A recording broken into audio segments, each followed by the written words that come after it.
فنهى النبي عليه الصلاة والسلام. He actually, there's a nahi where he said, don't recite Quran in ruku' al-mulk or do a sujood and then recite it. No, don't do that.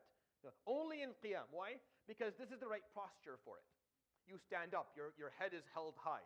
You're in a position of integrity. And that is what you should be in when you're reciting back to the king his words.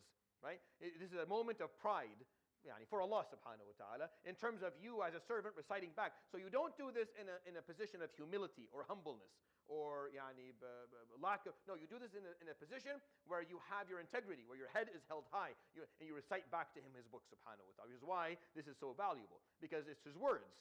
These words should not be recited in a position of humility. Someone who's reciting them should be standing there in the form, in the most dignified form that Allah subhanahu wa ta'ala created them in.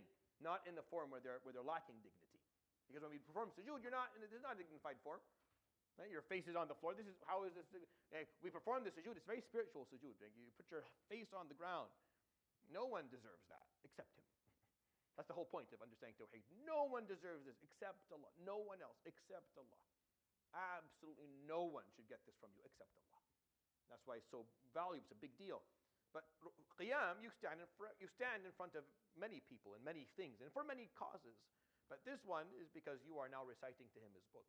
So you will do this in a state where you are dignified in your full integrity because you are saying his words back to him. So my advice to you is to make sure that you have somewhat of a khatma. It doesn't have to be of the full Quran, but of whatever you know of the Quran, so that you're always going over your mahfudat and you're keeping track, so you're pushing yourself to kind of recite the verses that you know. And if you look at what you know, and you find that the amount of Quran that you know is pathetic, then there's maybe something for you to work on for the course of the year, so you can increase something. Because if you're like, I don't know anything aside maybe from another 3 or 4 surahs, I don't know them well, then that's a goal. You gave her something to work on, so that you can, again, you're in your mind is, I have something to showcase. I want to recite them to Allah. I want to show that I love this. I absolutely believe in it. And of course, if you're a convert or you don't speak Arabic, it's understood. So don't feel, this is fine for you. Whatever you know, barakallah feek, jazakallah khair. And with time, inshallah, you will learn more and you'll find help to learn that. But if you've been Muslim all your life and you went to halaqat as a kid, and you should know a little bit more of the Quran, and you should be able to move from one, go through, and that takes away the, I do this, I'm always in a khatma. And sometimes I have a khatma for different salahs. Like for Asr is one khat in one place and Dhuhr is one place. It doesn't have to be a long khatma. It can just be 2 verses. Like I could be just in the Surah Hud, I'm just going to do 2 verses and then go down. You don't have to stand for, like when you're at work, you don't have 10 minutes for Salat al-Dhuhr. You have barely just enough to, get back to clinic again.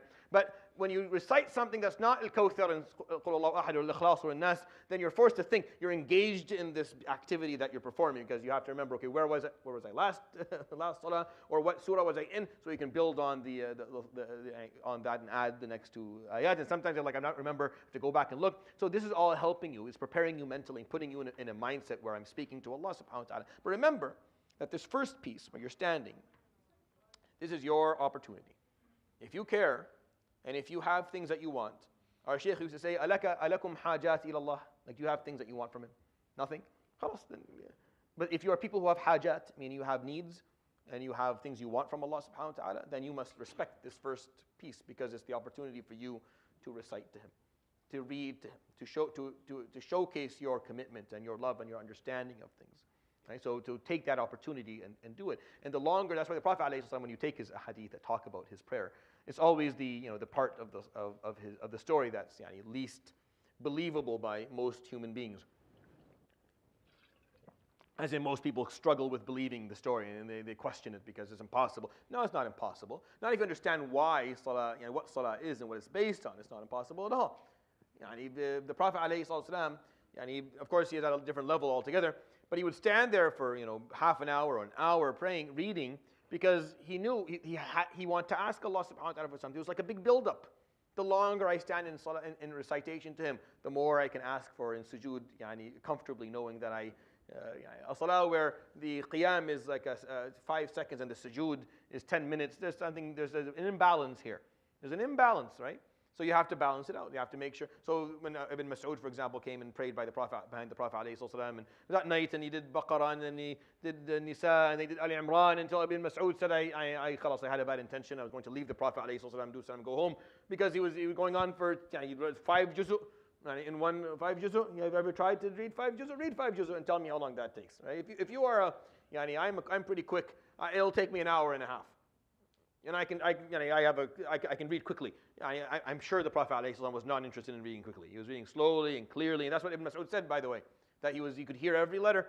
So this is at least 2.5 hours of him reciting alayhi salatu. Why? Because for him, this was all. This is a moment where the word pride is so wrong in English. It's not a good word, but it's where you stand there and you feel connected and happy about what you're doing. You're happy about this moment, that I know enough of this that I can recite it back to him, subhanahu wa ta'ala. I can show my love and my commitment by reciting his word, because that's what you have of Allah, subhanahu wa ta'ala. Jalla Jalalullah. This is all his creation. But you can't touch him and you can't hear him directly. You can't see him with your eyes. You can't smell him. You can't, that's not there. So what you have his speech. You have his words. That's all you have. That's intimate. And this is obviously an issue of aqeedah that I'm not going to get too complicated. But this is what you have. You have his words, subhanahu wa ta'ala. So if this is not something that you love, and if you're not willing to show that, then really the relationship is already dead. The relationship is already scarred before, it's something wrong with it before it even began, right? So that's why it's important that you really invest in knowing the Quran, reading the Quran. That's why we teach the kids Quran early on, because this is how you're going to stand there and show off and show Allah subhanahu wa ta'ala. And take the time. You're offered the podium. Go ahead, read as much as you want. The more the better. He's not going to say, okay, enough, just move on. No, go ahead, as much as you want. And you will find joy in this. And you will find serenity in doing this, the more you do this. Knowing that this is something that pleases him, subhanahu wa ta'ala. It pleases him to hear from you the commitment to his teachings, to his principles, to the words that he shared with you. It's a very valuable thing. It's a sacred thing that was shared with you. So you have to show that respect that you have for it. Our ummah, the whole aspect, like the whole efforts of the ummah was to preserve this book and make sure that it arrived to us. And then we have to make sure that we hand it down to the generation after, and that they also receive it appropriately, receive it with the same degree of love and commitment and clarity and practice. And even we love this book so much. Not only do we care about the teachings and we care about every word, we care about not the tone that it's going to be read in. Like you have to read it the same tone that he used, alayhi salatu wasalam. Like down to the letter. Like if you sit in a majalis where there's qira'ah, some people are like, this is too much. No, it's just we love this book, so we will sit down and I'll pull with the sheikh, the young imam aside, and say, that's not how this letter is supposed to sound, and drill him for 10 minutes. And the guy's like, yeah, sheikh, he was beautiful. I know, but no, this is not a book where it's enough to be. No, you have to do it exactly the way it was supposed to be done. Exactly, because that's how we respect it. So these are what the ideas that you carry when you start your salah and you start reading. And I'm not saying at work then you go pray a 15-minute prayer and get fired. But what I'm saying is that make sure that you at least have, you say Surah Al-Fatiha, it's not a domino Fatiha, where it's just you start and you're done, and you don't even remember how you got there. Have a theme that you think about for a moment. And then the surah that you're going to read, do some variety, ya Sheikh. See what you know. Go home today, take a look. What do you know? What are you comfortable reciting? And start going through them just go through them. And if you look at them and you feel embarrassed, good. Maybe do something about that. Maybe add to that. And I've been trying to tell people, memorize the Mufassal. Memorize from Qaf to An-Nas. I've been doing the same tafsir of these surahs. I'm getting tired of doing tafsir of the same surah. I want to do something different. I keep on doing them because really, this is what you should know. You should know as an average Muslim, everyone has to be hafiz. We don't need the whole city to be hafal. No. We just need enough to lead prayer. But everyone should have a portion of the Quran. And I think the last 4 juz is very reasonable. It has the summary of everything. Their short surahs are beautiful. They're very impactful. They're very meaningful. And they're very deep. You're not missing. You're good. You're just knowing that Allah subhanahu wa ta'ala summarized the whole Quran, the last 4. So know them. If you commit yourself for 4 or 5 years, you'll know them. If you live 4 or 5 years, might as well have them at the end of it instead of not having them. If you live for 5 years and you didn't have them, well, if you listen to me, then you would have at least had them. It's something to build upon. So just have that so that you have something to recite comfortably when you're standing in front of Allah subhanahu wa ta'ala. If you have more Quran, you're much more likely to do that. And this is obviously advice for the huffaz. If you're hafiz, you shouldn't be doing the short surahs every time you pray. No, give yourself ayatain thalatha. Just 2-3 ayat. I'm not even asking you to contemplate them. No, just one. We're just one theme of Surah Al-Fatiha. Don't contemplate any of the surahs. Just don't read the one that just rolls off your tongue. Give yourself something. Some folks. Why? This is just increasing your ability to stay present within salah. Right? It's not easy for us to hold our concentration for 6-7 minutes within a task is not easy. specifically if you've been doing it for a long time without any degree of concentration. So this is a shift that's going to take time. So what we're going to do is small little changes, just little adjustments. The first adjustment is when you perform wudu, remember, this is also a spiritual cleansing, not just a body one. Just remember that there's a spiritual aspect to this too. Number two, pause for a second, 10 seconds before salah. Just pause, remind yourself of what you're doing, try to slow down your train of thought, or bring whatever it is that's bothering you into salah in an appropriate way. Saying at the end of my sujood for each rak'ah, I will be ready to talk about it, so that you have you have a goal and you have some mentality regarding how you're going to deal with it. And then when you start your salah, after you do dua al-istiftah, make sure that you have one of these themes in Fatiha ready to reflect upon. Choose one for the week and just repeat it. Just something to think about. Think about whatever you like, whatever means something to you, or you feel whatever word in Surah Al-Fatiha you feel kind of is meaningful or touches you. إِيَّاكَ نَعْبُدُ or إِيَّاكَ نَسْتَعِينُ إِهْدِنَا الصِّرَاطَ. Whatever it be, the dua itself, it's up to you. But don't roll through Surah Al-Fatiha with no thought, just at least one theme. Do not attempt to try and think of all of these themes, or you'll be reading Surah Al-Fatiha for 5 minutes and you'll still not get them. So just get one. And then try not to go to your default surahs that are just the ones that roll off. That's why jama'ah is helpful, because jama'ah, you don't have that option. You're not even required to do that. You can just listen. Jama'ah is beautiful. At the end of these sessions, you'll understand why jama'ah is so nice. Because in jama'ah, you don't have to make all this fight.